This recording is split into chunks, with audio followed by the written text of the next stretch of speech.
आपल्यासोबत पैठणचे DYSP सिद्धेश्वर भोरे sir आहेत. Sir, आपल्या संभाजीनगर समाचार या चॅनलमध्ये खूप खूप स्वागत आहे. सर्वात महत्त्वाचा मुद्दा की ज्ञानराजा मल्टीस्टेट कोऑपरेटिव्ह सोसायटीच्या संदर्भात पैठण येथे गुन्हा दाखल झाला. याबाबत आपली काय प्रतिक्रिया आहे? नमस्कार.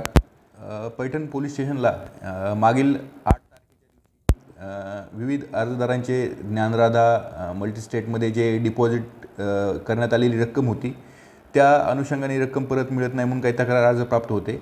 दिनांक 8 रोजी यातील एका तक्रारदाराच्या अर्जावरून संबंधित मल्टीस्टेटच्या अनुषंगाने 420 भादवी 409 आणि तसंच MPID 3,4 या कलमान्वये गुन्हा दाखल आहे.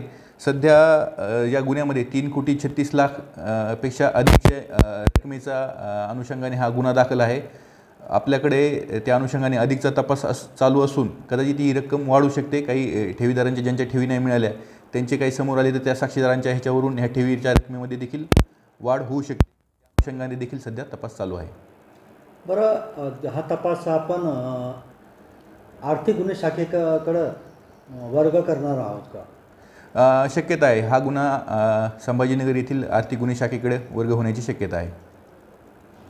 असं असताना बीड शहराच्या आणि बीड तालुक्याच्या किंवा जिल्ह्याच्या याच्यामध्ये जवळपास कुठे आणि अर्चना कुठे यांच्यावर 7 गुन्हे दाखल झालेले आहेत. त्यांना सध्या अटक करण्यात आलेली आहे.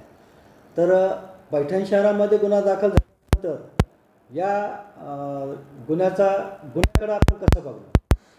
बीड येथील गुन्हे स्वतंत्र दाखल आहेत.